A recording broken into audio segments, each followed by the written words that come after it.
And welcome to the Victorious Souls podcast with me, Danielle Burnock, that lady on the internet who loves you from DanielleBurnock.com. Love yourself from Survive to Thrive. Today with my guest, Matthew Dickson. And he is a gentleman who has successfully overcome schizophrenia. That's really kind of a big deal. And he has cycled across Canada. That's a pretty wide country. And now he helps other people who have mental illness get the help that they need through his platform called Mind Aid. So he's going to be sharing his story with us today and what he does to help others. So thank you for being with me today, Matthew. Oh, thanks for having me. This is great. Appreciate this. Well, you had said in your bio that I had read online that you had had an average childhood and that you developed schizophrenia while you were in university. Can you elaborate on that and tell us about that? How does one develop that? Yeah. So with schizophrenia, they say there can be a genetic component. There's still mystery around it. It's Mhm. known to sometimes skip generations. So how it really how you really get schizophrenia is still a bit of a mystery, although they found a lot about it Mhm. and they keep finding more. I grew up in Eastern Canada. I had a average childhood. I enjoyed it. I had fun. It wasn't perfect. If you'd asked me as a teen, what some of my problems are, I could list problems, but looking back, nothing now. So I had to wear glasses. So I had braces. So maybe I wasn't the most popular kid. It's, all these things that so many kids have. And, but other than that, I enjoyed life. I had peace and contentment for the most part. And I really shouldn't complain about my youth at all. Stable family, middle class income, whatever. I enjoyed it. Um, when I went off to university, my first year of university, I was taking engineering. I started to get low on energy. I went to get blood work. Went to the university health clinic. They sent me for blood work. It came back fine. They said focus on the future and sent me out the door. And so that's what I did through the rest of university. And but throughout university, roughly once a year, I had a symptom appear in me, and I talked to some friends about it. But this was the early '90s. No one Yeah. we'd been taught mental health in health class in high school in the '80s, but not mental illness, not Mhm. depression or OCD or anxiety or schizophrenia or bipolar, or antidepressants or antipsychotics. I knew nothing of this, although these were things that existed for decades before this time period in my life. And anyway, so I bicycled across Canada. That's another story. But I came back after that and joined the rowing team at the university and kept going. But in my last year, it was a 5-year program. I was uh, I was scared one day that I might take my life, and I thought that's not good. So I went to the university health clinic, and this time they took me up to the hospital, the psych ward in the local hospital, and that was my introduction into the mental health system. So a symptom that crept up in my second year would have been of university would have been just sort of blunted emotionally. I didn't feel the best when I biked across Canada, but I could still do stuff. I was getting mostly A's in engineering, living on my own, living independently, and all those sorts of stuff. But I just was sort of muddling through stuff. And my third year, just before I biked across Canada, it felt like I had a brain transplant. And that might sound weird, but it literally felt like I had somebody else's brain taken, put into my head. And I was thinking this person's thoughts. He was making me do things that I didn't want to do or wouldn't ordinarily say or do. I didn't like that feeling. And there's Yeah. nothing I could do about it. Like, why did I just say that? Why am I thinking this? And anyway, I biked across Canada feeling that way. My vision changed. It felt like I was seeing things in 2 dimensions, not three. It sounds freakier than it really is. I mean, if you threw me a ball, I could still catch it. I could still, work in 3D. But I just sort of felt disconnected. People with schizophrenia say it's like watching TV. I mean, here on Zoom, I can interact with you, but on an actual TV screen, TV show or movie, you can't interact with the people on the screen. And that's sort of how my daily life felt. I just felt disconnected, and that sort of appeared to my vision. I couldn't, for example, like if I was looking at a distance, a house, walking by a house, I couldn't imagine that there was like an inside to the house. It didn't feel like it was actually there. If I was on a road trip and there's a hill up ahead, I couldn't imagine anything being beyond that hill. It's like if you're trying to think about the end of the universe. Well, is there a big brick wall out at the end of the universe saying you have reached the end? I No. could Well, who imagine knows? that Maybe in there some is. cartoon. But Yeah. I'm wondering looking at a house but not imagining past and the hill, is it sort of like it was flat, like two-dimensional, Yeah. like on a piece of paper kind of thing? Yeah. It's like looking at a photo or a painting. It's sort of like being in like virtual reality or something.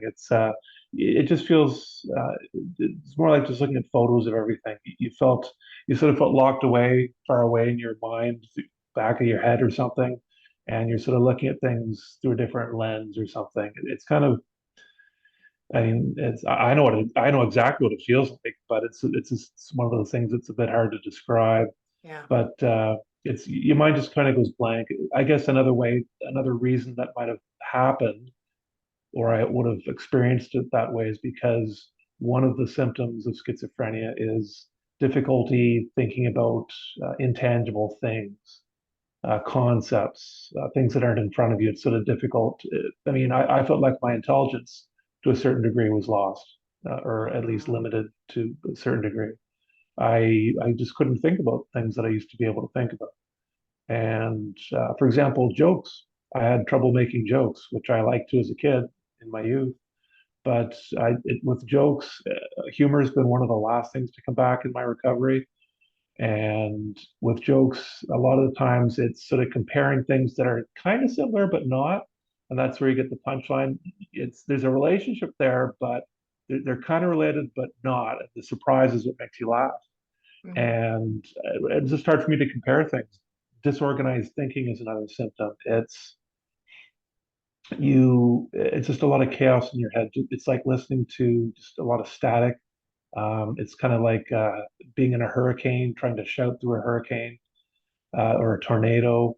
People say with schizophrenia that yes, their thoughts are disorganized, going a mile a minute, but there's another part of you that, and this is true for me, that your thoughts just tick along the same as they always did. Like I still have thoughts of, I wonder what I should do today. Should I go for a walk? Should I go watch this TV show? What do I want to eat for lunch today?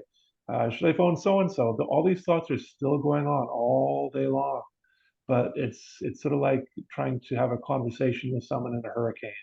It's loud, it's scary, it's chaotic, and it's just hard to make sense of what's going on. Now, you mentioned the like you had someone else's brain, and a terminology that's used frequently in the area I work in with trauma recovery is the term intrusive thoughts. Would you be able to use that term in that situation? Would you feel like that other brain was intruding into your life? Yeah, I've heard the term intrusive thoughts before. Yeah, I think you could use that with me. I'm no expert, I'm no clinical psychologist, No, we're but trying to yeah, explain what we feel, what we perceive, and I like to simplify things and make things more common so people can understand them. I don't have a PhD either. There's no medical thing with this. With my podcast, I am not a doctor. This is not for medical advice, but this is to help us maybe understand, because if someone understands that term, then they might go, oh, wow, yeah, that sucks really bad. yeah, It's just to bring understanding. It's not to, nail any specifics to the wall. There's no yeah. PhD here. So when you were 22, then you said it hit really hard. And that was when they took you up to the psych ward and you, Yeah, that's like when I had that thought of maybe taking my life, and I said that's not good. I ended up shortly after in the psych ward, and they started asking me questions, diagnosing me. psychiatry is the only profession where they don't look at the actual organ or part of the body that's sick. They don't scan your brain. Just pause and Some, crack up about that for a minute, huh? yeah, some people do. Dr. Daniel Amen in the States, he's a leading U.S. brain scientist. He scans people's brains and he can get good diagnoses from people's scans. I've never had my brain scanned, and I wish they did. Anyway, Mm. whatever. It's the way it was. And so anyway, they after so many weeks of asking me questions, and basically they just ask you questions and look at you for your behavior and whatnot. And look Uh, at you. I just yeah. imagine them just sitting there looking at you. They're watching you. Oh my goodness, that'd be creepy. Big brother psychiatry. No, no, no, no, no. Oh wow. Yeah, so they ended up diagnosing me with schizophrenia, and so that was a lot to take in. I'm like, well, okay, I've heard the term before when they told me that. I've heard it maybe once or twice in a movie, but the movie was, talking about, I mean, in the 80s, that's when I would have watched them, and it was inaccurate. A Mhm. Beautiful Mind with Russell Crowe was the first movie to come out with good uh, portrayal of what schizophrenia is like. Although some people, there's a lady with schizophrenia in Alberta, Canada, Lauren Kennedy, and she has a YouTube channel called Living Well with Schizophrenia. I really recommend people follow her, watch her videos. She's got one video where she gives her take on A Beautiful Mind with Russell Crowe and what she thinks they did or didn't get right. And I really Mhm. liked her take on it. But other than that, overall, I mean, it was great to have a movie like that. But for me, I just heard of like what split personality or Jekyll and Hyde sort of thing, and that's all I knew. Just that's that split personality or something. That's all I knew. That's I pretty knew much no all one. I knew before I'm talking to you. So Okay, okay, yeah, it's 1% of the population has it worldwide. Doesn't matter your sex, age, race, class. It's pretty takes over everything. Well, I won't. Sex is the same, male and female. I should look into that. I think male and female is about the same, 50-50. I think I haven't actually heard any stats about that. I have to look into that. But 75% of people with schizophrenia hallucinate, and those can be any of the five senses. People can feel things or smell things, see, touch, taste. It's hearing is a common one. Uh, so some people's hallucinating isn't just seeing. hallucination can be, people often think like seeing things or hearing things, but they can be all five Oh senses in wow, some I had people. no idea. Yeah, Wow. yeah. And voices is the one you probably hear the most. Another lady who has schizophrenia, her name's Cecilia McGow. She's got a TED talk called I Am Not a Monster, Schizophrenia. She has a nonprofit called Students with Psychosis. And she says that she sees the clown from It, the movie, Stephen King's movie It. She's in her 20s, and that's her hallucination. Oh wow. And some hallucinations can be beautiful and enjoyable. People see beautiful patterns in the sky. Mm, But for the most part, I would say that people's hallucinations can be relentlessly tormenting. mm. Just from a friend of mine who has not bipolar, it's schizoaffective disorder, which is a combination of bipolar and schizophrenia. He said Wow. for 20 years, he he just heard awful, horrible voices insulting him, berating him all day long from the moment he woke up till the very second he fell asleep. Oh, that's With awful. me, yeah, with me, I was in the 25% of people who don't hallucinate. I've never hallucinated, and I'm very thankful for that. But that said, my disease on its own was hard enough. I never had any problems with substance abuse, alcohol, smoking, drinking. Hint, hint, or not hint, hint, but I've never even had a cup of coffee, if you can believe it. Wow. So Like, are anyway, you against coffee? Is that not healthy for I you, just or are you don't. just not No, interested? I just never the smell, the taste just doesn't appeal to me. Gotcha. Alcohol, the taste doesn't appeal to me. I tried smoking once when I was a teen. I couldn't even inhale anything into my lungs. How do you guys do that? Couldn't get over that. How do you guys bring smoke into your lungs? Yeah, when I think But about it now, because I did for a while, I think about why would I do that? Oh my goodness, that's awful. Now that I don't smoke, but back then, and first, I don't know why we do stupid things. I don't know. yeah, I don't talk about addiction a whole lot because I haven't had much experience with it, but I will pass on Alan Carr's books and trainings to get rid of, to stop smoking, drinking, drugs, all sorts of things with addiction. Alan Carr, Carr.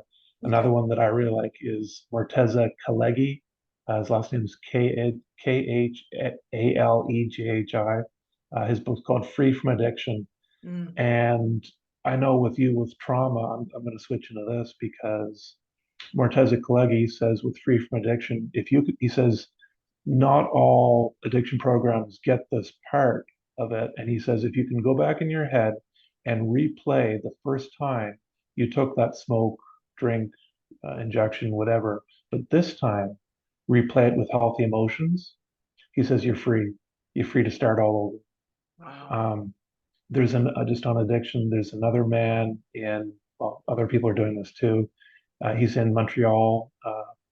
Michelle Lonergan worked with him. His name's Alain Brunet, Brunet or EIT, I forget. But he uses it's an old blood pressure drug, like decades old. And they Mm, found that with this drug, it lets people feel emotions. It works with addiction. It works with PTSD. They've had people who just can't feel. They're not able to feel this trauma. It's stored within them. And the remarkable thing about this drug is that they give it to somebody, and in a matter of weeks, it doesn't work for everybody, but in a matter of weeks, it can. They administer it with a therapist there. There's lots of crying usually, but in a matter of weeks, people can sometimes, not always, but sometimes be free. They felt this pain, it's gone through them, and then they're free to carry on with their life. wow. That's Yeah. amazing. So I use something similar, and I didn't know I was using it until the last decade or so. But there's this book called it's called What Doesn't Kill Us: The New Psychology of Post-Traumatic Growth, Mm, and it's by Stephen Joseph. I found that book in 2010, I think it came out around then. When I first got diagnosed, and when it developed in me, when it hit hard, I went from sort of going through life being able to do most things to just flat on my back, incapacitated, not knowing whether I was going to live or die from one moment to the next. It really oh, just set in over a matter of weeks, where I was just curled up in a ball shaking. oh And no. that pain slowly left. I noticed an improvement in my health every single week for 27 years. Wow. Every single week. In the early years, actually in 2012, it started happening more often, sometimes once a day, sometimes even twice a day. But these are slow, tiny, what I call glacially slow improvements. But if you plotted my progress on a graph, it'd just be a long, slow, steady line up. I had ups and downs in my life in other ways throughout my life, like anyone would over 30 years. But uh, one of the things I wanted to do, though, when I in the hospital, my worst year in 1994, when I got diagnosed, they told me, Matthew, you can't just sit there. Don't ruminate. You got to get up and keep moving, keep active, keep doing things. And part of me just wanted to lie there and sit there and think and ruminate. That's what I tried to do. I tried to get up and be active and not ruminate. I followed the doctor's orders. And in 2002, I said, I can't do this anymore. I need to just sit here and think. And because for me, it felt like I was working through problems, trying to figure things out, and it helped me. So when I found this book in 2010, it talked about post-traumatic growth and how people fall into three categories. People can, 20 years later, have problems with alcoholism, their families left them, they have no job, they're homeless, whatever. That's sort of worst case. The second group, after trauma, they get back to the way they were before, but there's no growth. And what he says is it's like a vase that's shattered. It can remain shattered on the floor for 20, 30 years, or people can pick it up and glue it back together again. That's the second group, but there's no growth. It's the same vase as before.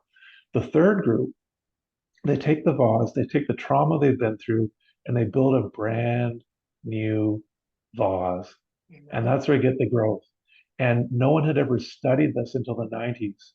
There was a cruise ship disaster. It was horrible. The survivors were asked by psychologists, short term and long term after, how they were doing.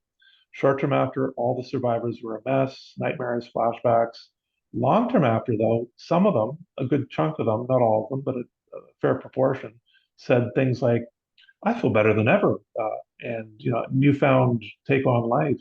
And the psychologists kind of scratch their head saying, well, you've just been through hell. Like, why are you feeling like this? And they realized it's the old cliche, what doesn't kill you makes you stronger. And no one had ever studied it. Now it's a whole field, post-traumatic growth. Yeah. There's actually another field called post-ecstatic growth.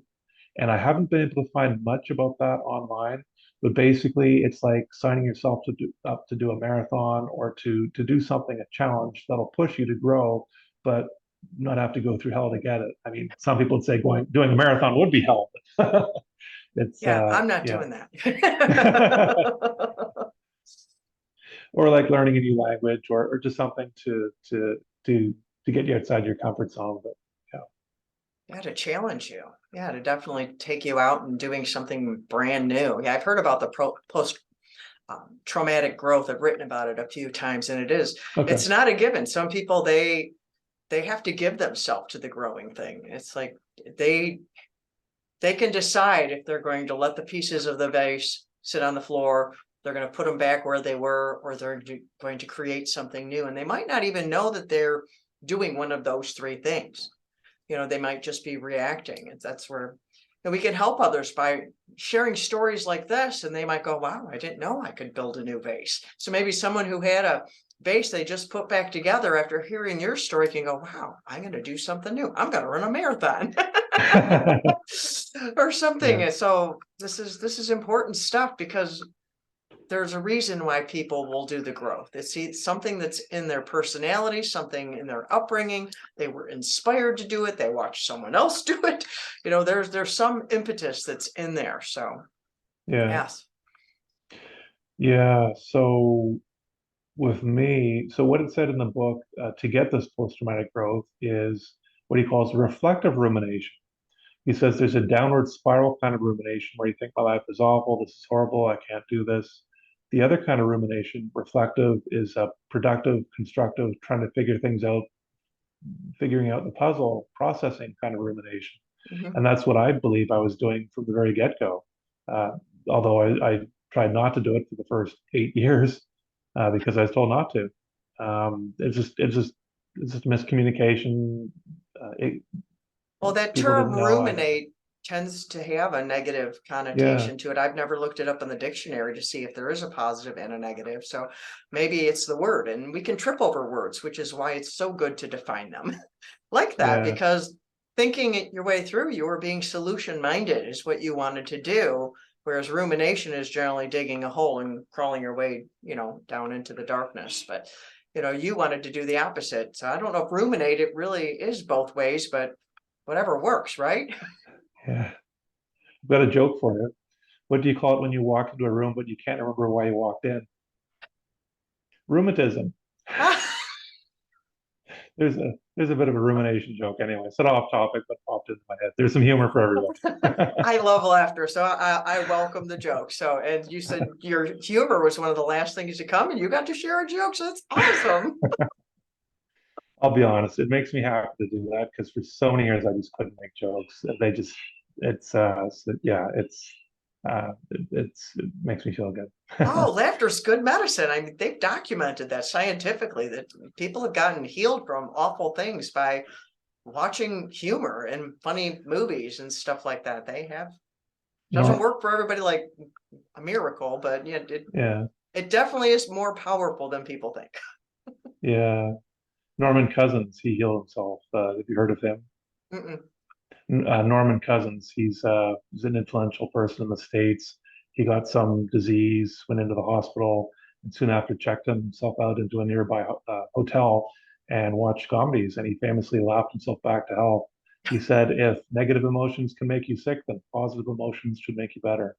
So Wow, that's I'll, awesome. I'll I'll be honest, when COVID hit, I was so close to getting better. I knew there was light at the end of the tunnel at that point in my recovery. And then COVID hit. I'm like, no, I've spent over 20 No. years doing this. Don't rain on my parade. Oh my So God. I made a purpose of watching more comedies, and I have a newfound respect because of COVID for comedies, Yeah. just to lighten the mood. And Groucho Marx said that people used to think if a comedic actor got into comedy or got into drama, that's like, well, he's finally made it. They're doing well now. But if a dramatic actor went into comedy, it sort of looked as a step backwards.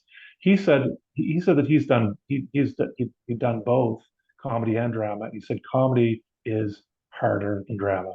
That was his opinion. And anyway, I, I needed a laugh, and I thank Adam Sandler, Will Ferrell, Friends, Simpsons, Seinfeld, all these shows on TV that they run over and over for endless laughs. Oh yeah, we need Yeah. that. During COVID, I did things on my Facebook. I did a joke every day and did the hashtag don't forget to laugh. And it was just we needed that laughter and all the toilet paper jokes. Oh my goodness. Well, I made a joke challenge. I've got it on my YouTube channel. I said a lot of us, we all have a sense of humor. We all Mhm. appreciate a good laugh. But I challenge people, and I've been so bad at this, a lot of it because of my disease, but I challenge people, like, how many times a day do you try to make other people laugh? Mm. And it's like we're always waiting for someone to make us laugh. And I encourage people to try to make someone laugh today. Tell a joke. Go out of your way. Get out of your usual routine thoughts and try to think of something funny. Have it more in the forefront of your mind of making other people laugh, because it's when things are so serious with my disease. If someone can make me laugh, wow, thank you. Yeah, I'm gonna try to remember that. Try and see if I can make someone laugh every day. That's good. That's good advice because it's important. It really is important. It affects our mood and our overall mental health to have a laugh and lift our spirits. I mean, they use the term lift our spirits. Well, since we're on the topic, I'll just say one more thing about humor. I couldn't laugh fully through for many years with schizophrenia. I would laugh even in my worst year. You could see me in that at that year, some points laughing about something, but it always felt like sort of reading the cue cards, ha ha ha, kind of feeling. It wasn't. Yeah. It wasn't. I mean, I just could never get full pleasure from laughing, even though I sort of did. I still did it. And it wasn't until I'd say maybe 20 years into my recovery, maybe 18 or 15 or something. And it's on my list to thank this person. And anyway, he probably won't listen to this, but if he is, it's a comedian in Maine in America. His name is Bob Marley. He's got tons of videos and all sorts of things. He's been around for decades. And he made this joke, and he was going on and on and on about something. And I just could not stop laughing. And for the very first time, and this is what I want to tell him, and Bob, if you're listening, thank you so much. I could actually shed tears of joy. Tears came down my face for the first time in like Wow. 15, 20 years. I like, oh my gosh. Instead, I was thinking, oh my gosh, tears are rolling down my face from this joke. I'd Wow. laughed fairly hard before then in my recovery at certain jokes, but not, I'll never forget that. The first time tears rolled down my face. And Wow. so thank you, Bob. I've been meaning to say thank you for you, and I still will. I think make an official thank you at some point, an email or something. But Oh, you can send him a link to this. Once this gets published out there, send him this. Say, hey, I shouted out on you. You're going to be on the podcast, on YouTube, on all over the place. I know you're already all out there, but everyone knows how awesome you are because I told them. So yeah. looking back over, all those years, you did so many things, those little glacial things you mentioned. What are some things that you would do different that maybe would help someone, some hindsight wisdom of would you maybe try to laugh more? Or I mean, something that you did you wished you wouldn't have? Is there what kind of wisdom can you glean from that? Yeah, there's lots of things there's, well, I think about this because it's, I'm 15, well, 51 now. I just turned 51. And I think about, my life, what I would have done better. And s recently I've been thinking, you can have real regrets about your life, a thing that you did that just was not smart and really just took you down a wrong path. And that could be very difficult to get over because you made that choice and maybe it just wasn't a very good choice. And I've made choices in my life that weren't good. It's I hard think we all to, have, but we can't go backwards. yeah, and that's what I've been thinking about recently is like if I try to look back in my life with no regrets, but I think every single day there's all these little regrets about that you could have about not not smiling at someone when you walk down the street. All these tiny things that every day, I think every day is full of regrets. But when I look back in my life, there aren't a lot of huge regrets or really big things that I really feel bad about. um, some of these things, how do you know it was even your decision in the first place? Like if you took a wrong turn and you said, well, let's go down this way, and you end up getting in an accident and you're paralyzed for the rest of your life. I mean, that must go through your head for a long time Mm, over something that's just almost an insignificant decision. Like how could you even know that was happening? yeah. Um, but I mean, for like in the well, area of your recovery, certain things that worked really well and some things that maybe were like a waste of time. They weren't very helpful. For me, I know mindfulness and meditation are so talked about and so beneficial for so many people. I tried them; it wasn't really for me. I didn't have I don't know, and that's why I recommend to people do things that work for you.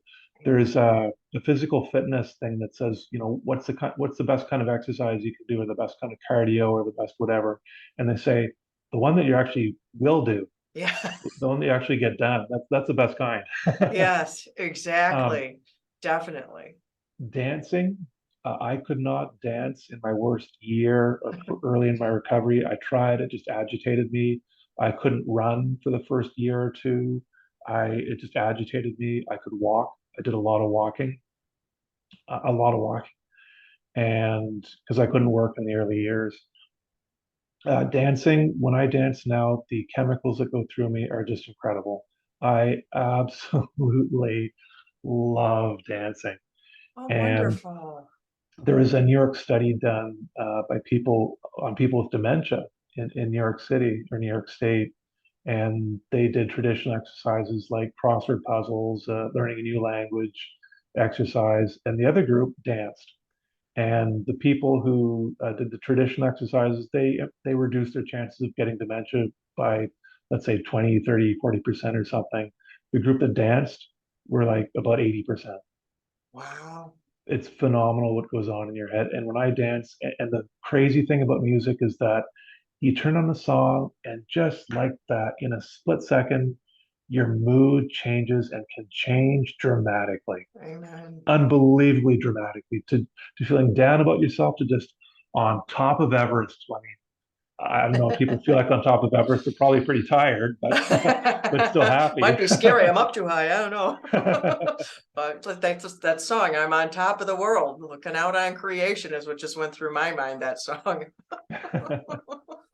Yeah, it's so it comes back to like Norman Cousins doing things that make you happy. I read a list once of 10 activities that people can do that are just general activities where people generally feel happier doing.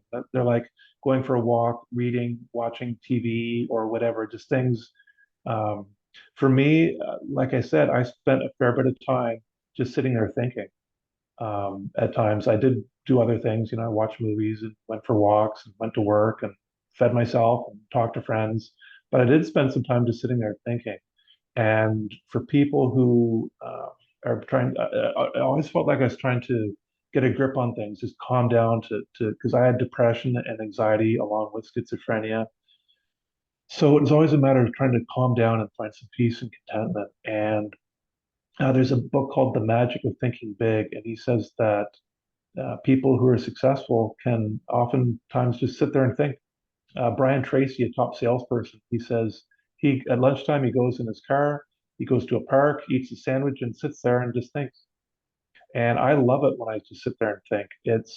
And I try not to do it for the first so many years because I didn't want to ruminate.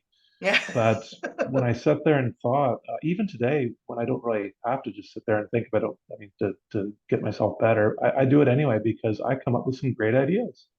Yeah. I'll think of things that I've forgotten, like, oh yeah, I was supposed to phone that person, or that appointment's coming up. I forgot to write it down. It could be stuff like that, or it could be like, oh my gosh, this great idea for whatever. And I really enjoy just sitting there going off in my head thinking. It's yeah, That's your way of doing the mindfulness that works for you. yeah, you could say that. You're Yeah. using your mind, right?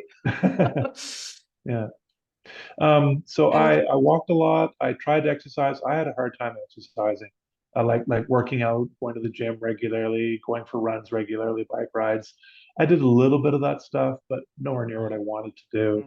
mm, Um, there was a man with schizophrenia on the cover of Schizophrenia Digest, a Canadian magazine that did get into the States. And this guy with schizophrenia. He was a competitive cyclist. And I saw him on the cover of the magazine with all his gear. And I'm like, how do you do that? I could not do that. I was so impressed by him. So if anyone's listening who has schizophrenia, it is possible. It is possible. I try to watch my diet. I've got a real sweet tooth. I've made some headway in that over the last decade or so, but I still, oh my gosh, I just love all the chocolate. I could eat gallons of it, and cookies and cakes and ice cream, you name it. But I really shouldn't. It's sugar is not good for you, and that's my biggest thing. Salty, not too big on salty stuff. Although I'll eat it if it's there in front of me. But the sweets are what get me. Diet, exercise. I read a lot of books. I read a lot of books. A friend of mine whose grandmother or mother, I forget, had a stroke. She got walked out of the hospital fairly soon afterwards. Pretty darn good, like maybe close to 100% after that stroke.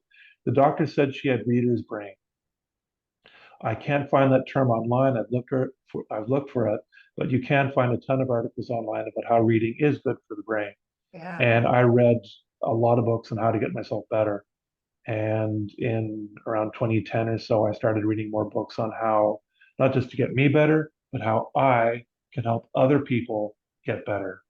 Like with mental illness, I started reading books on advocacy, fundraising, nonprofits, social businesses, how to build a website, social media, how to make YouTube videos. Yeah. The And list so goes you on. were going Public outside your speaking. comfort zone doing the post-traumatic growth thing with all that reading.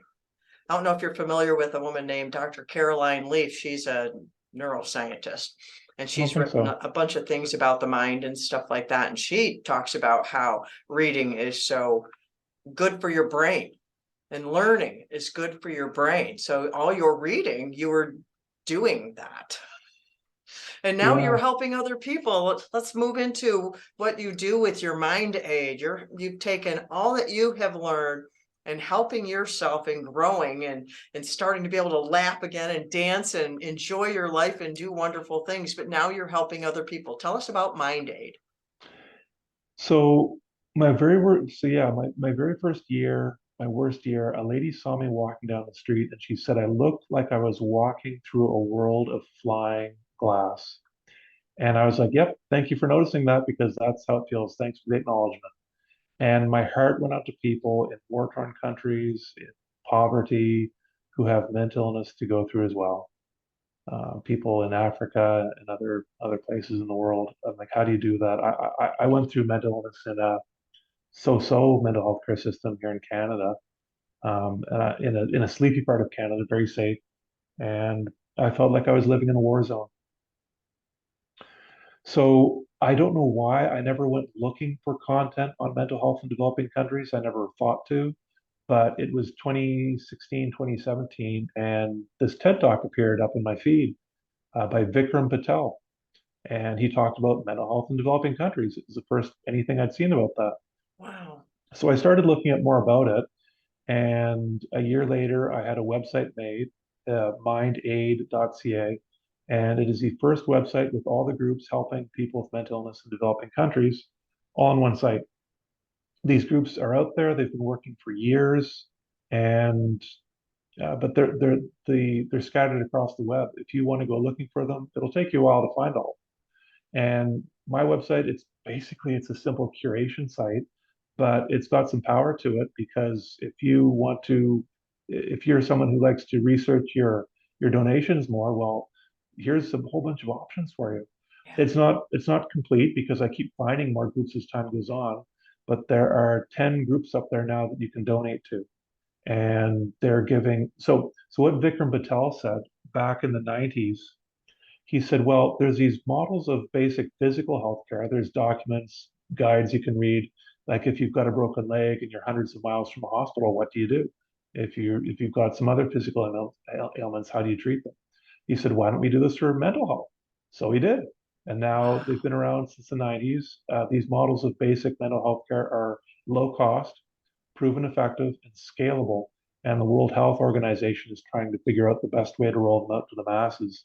In the Wow. meantime, these groups are doing it. They've been helping thousands and thousands and thousands of people get their mental health back. They feel good now, and they can go through other things in their life. They can tend fruit stands. They can do all sorts of things. Wow. It's people can go back to school. They can you name it. It's just wonderful. And if you Strong Minds is one of them. They work in Africa, Mhm. and they say they focus on women, getting women with depression treatment, because they say if you've got a family to feed and you can't get out of bed, that's big. Yeah. So anyway, another group I try to tell because they're sort of getting started is Find Mind. Pavel Repo founded that. He's from Colorado, and he works in Uganda, and he's got Forrest Whitaker, the Hollywood actor, his nonprofit working with Pavel in Uganda, and they've been doing great work. Another one that's fairly new is called Try Global. They do a bit of a different thing. They use trauma recovery yoga Oh, to help wow. people they're in Iraq, and they're working on getting into Ukraine this year to help people. So it's those two I try to steer people towards. There's others in there too. There's some big names behind this. Ashley Judd has narrated a promo video for Strong Minds. Bill Clinton and the band Arcade Fire, they endorse Partners in Health. There's the other thing. It's horrible. Robin Williams' son, Zach Williams, Allison Janney, the Hollywood actress, and Tim Shriver, founder of the Special Olympics, they help promote hashtag Break the Chains. There are some people, they estimate hundreds of thousands in 60 countries, are actually kept in chains with untreated mental illness as well, tied to a tree, tied to a bed, with their foot through a log, in a shed where they haven't left for years, with untreated, not even treated mental illness, untreated. And anyway, so there's a petition there you can sign. They're looking for 20,000 signatures. I think they need another 6,000 more. I really encourage people to go and sign that because a simple signature that's free, takes a second to do. You can help people get unchained. Wow. It's It's amazing how many ways people suffer all around the globe and how we can be so ignorant. I don't mean that in a negative, oppressive way, but we could just naive probably is a better word of because we just don't know about that. When people think about Uganda and Africa Your and sound cut problems out. over Sorry, there, can't hear you. Oh, there. Okay. a lot of I times can hear you now. people will think of famine and hunger and poverty, but to think of mental health being an issue in those countries, it's not something that I had ever thought of before. So I just want to say thank you for what you're doing and opening our eyes to some of the other ways other people are helping, because the more we can learn about the needs, then we can do something to meet the needs and to answer the needs. So thank you. You're welcome. Yeah, I I'm more of a promoter. I don't have a nonprofit myself or a social business. I don't have teams of people underneath me who are delivering basic mental health care in countries around the world. Perhaps one day I will be doing that, and running that. I've been taking courses on how to start a nonprofit, run a social business. But in the meantime, I can promote it and tell people about it. And it's, yeah, so I'm looking for speaking opportunities. If anyone needs me to speak, my website has a place you can hire me to speak. I'm fairly cheap as far as public speakers go. I charge 800 for a virtual talk, and I'm a podcast. If you want me on your podcast, other people listening, that's what I want to do. Speak about this, speak and just get more people aware about this. I have started, meetup.com. Hmm. Yes. So I haven't heard too many people talk about meetup.com as part of like an online business strategy or anything like that. People know it's popular. I heard a lady, and she's got groups, meetup groups around the States. Her largest one in LA is 2,000 members. And I thought, well, wait a minute, why don't I try that? So I started that in December, and I've made a few meetup groups here in Canada, in 3 cities in Canada.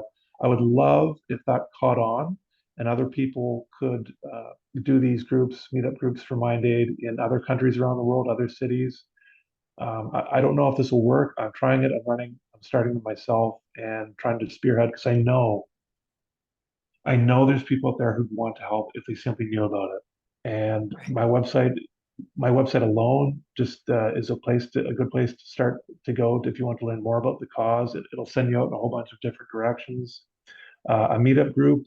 I'm hoping to get. I'm hoping. I just want. I know there's people out there who want to help, and I'm trying to reach them. So it's. I've got a Facebook group too on the Mind Aid Mind Aid Facebook group. People can join that. I think there's about 70 members in there now. There's posts people can share. My YouTube channel has I've got archived about 2,000 or 200 videos on playlists there on the cause on mental health in developing countries, and I'm on many social media channels. I'm on TikTok, and yeah, I, before I forget, there's on my website, there's a list. I've got my top mental health books, articles, resources that I recommend to people. These are things that I've mentioned to people over and over for years. I was going to And ask you about that because you had yeah, mentioned a number of books. Is there a way for people to access that? Is that on a certain page or is that a yep, PDF you send them? How does it work? yep. You go to mindaid.ca, mindaid.ca, and there's a button there called free tips. And some other places on the website, you'll see find my best mental health tips and Okay. look for that, and it'll go to a list of my top resources. There's also some for people with schizophrenia too. There's a thing called avatar therapy where people can get rid of their hallucinations in a matter of weeks. It doesn't Oh, work for wow. everybody. It works partially for some people. Avatar therapy, there's a link there. Anosognosia, a lot of people think that anosognosia is you don't believe you're sick. And that's why a lot of people don't take the medication because they literally believe they think they're fine. And there's a way, there's a link there. Dr. This mind escapes me right now, but the link's there. Leapinstitute.org is his website. He teaches how to talk to your family member to get them to take medication or to get Mm, treatment, maybe not medication, but at least treatment. mm, And wonderful. it's yeah, there's a lot of great stuff there. It's that list of my best mental health resources. I really encourage people to go there. The Survivor Personality, it's one of the top books I recommend to people. It's how to get through wide range of things. Verbal Judo, it's what police officers use to deal with people. It's helped me so much in dealing with people. I have so much less people stress now, uh, pretty much because of that book. Um, yeah. Wonderful. Well, before we sign off here, is there anything that you want to make sure people know that we forgot to mention along the way here? I want to mention to people, I want to tell you that as dark as it seems, with schizophrenia, mental illness. I don't know why you're listening to this podcast right now. Could be cancer, could be anything. And I know I've only got one experience of darkness, and that's schizophrenia. I I know how dark it can be and how seemingly hopeless it can be. You think the tasks laid out before you are seemingly impossible. You're thinking, I just can't do this. It's a feeling of being asked to run 100 meters in 5 seconds. The world record is about 9 seconds. You're thinking, this isn't humanly possible. But I want to tell you it is. You can do it. Navy SEALs are taught in their training that they're capable of 20 times more than they think they are. You've got these tough, tough, tough people who are training, they're taking the tests to be a Navy SEAL. And in their training, they are broken physically, mentally. They're sitting there thinking, I can't move another muscle, I can't go on at all. And their trainer comes up to them and says, you think you're done? Nope. Nope. Not only do you have 5% more, you've got 20 times more what you think you've got.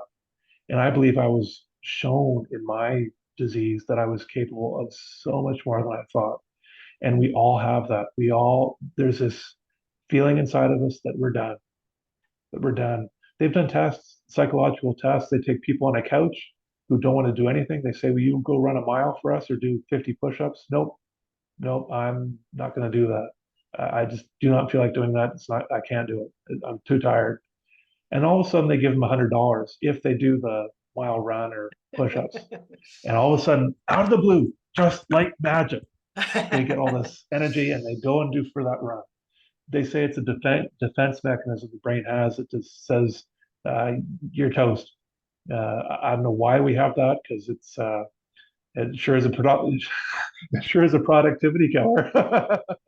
Well, it probably saves But us from something, just like dissociation is, it's a safety feature in a child when they're going through childhood trauma. It's a safety feature that protects them. But as they grow up, it's something that needs to get addressed or they miss out on half of their life. So it's a God-given gift that God put in us. And it's got to be the same thing with that. It's probably got a purpose. But if we use it everywhere, it doesn't supposed to be everywhere. It's only supposed to be used here.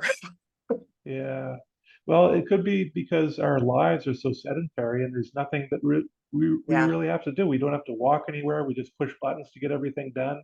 No wonder we don't want to do anything because we don't have to. But in the old days, when you had to walk places, and it's When you had to get up and walk over to the television and change the channel. Those were the yeah, days. yeah. So that's what I want to tell people is, with schizophrenia, for me, in the early part of the recovery, it can seem so difficult. But something that happens is if you can get some treatment, the pain won't go away right away. Maybe it will in you. Who knows? Maybe in the future that will happen. Yeah. But that pain, for me, the pain comes down to a more manageable level. And yes, you can still be saying, yes, this is awful and horrible, but it's manageable. And it allows you to go on and keep fighting for a lot longer. And I certainly felt that. And I didn't know that when I first got diagnosed and that pain hit hard. I didn't know what the future was going to hold in store for me. I didn't know what my path would look like. But to know that the pain can come down to a more manageable level, I want to tell people that because you can, yeah, Hope. yeah. It's hope. It's courage. It's a light at the end of the tunnel. There is one. You can't see it yet, but there is one. Carrie Fisher, Princess Leia, the actress, she said she had bipolar, and she said that people with mental illness should be given medals for their bravery, for their courage, and I, so for people listening, if you're thinking, I've had an awful day, I've had an awful life, I've had an awful year, whatever it is, I am pinning right now a medal to your chest. And I'm not the prime minister or president, but here you go. We're all gathered here in a room. There are soldiers dressed up in all their gear, and they're here saluting you and thanking you for what you do every day. All those tiny things you do that seem so trivial, and you think this is just nothing, I'm doing nothing, I'm just simply tying my shoes. Well, you get a medal for tying your shoes. And I'm not kidding about that. You do. You get a medal for everything because it's phenomenal. Every second you fought is brave, brave, brave, brave, brave. And we are often, when you're sick with that, your brain doesn't tell you that. So I'm trying to tell you now, you are brave, you're courageous, and what you're doing is a phenomenal achievement. Your recovery is an amazing, amazing accomplishment. And if that's all you can do all day is to simply get through the day and to simply exist through the day, I commend you. To quote AC/DC, we salute you. That's But seriously, awesome. no, it's keep going. keep going. You've got so much more in store for you. So much more. There's hope is possible. Don't give up because you don't know what tomorrow may bring. You have no idea. There are millions of people working on ways to get you better. Today they're working on it. Tomorrow they've been working for years and will work for years, and they won't give up. Amen. Well, thank you so much for being with us today, Matthew. And your website is mindaid.ca, right? Yep. Okay, and I will have the links all in the show notes and everything, but I want to just say it verbally so that people can hear it again and again and again. So thank you for being with us today. And thank you for listening to this podcast today, The Victorious Souls. And so until next time, I love you.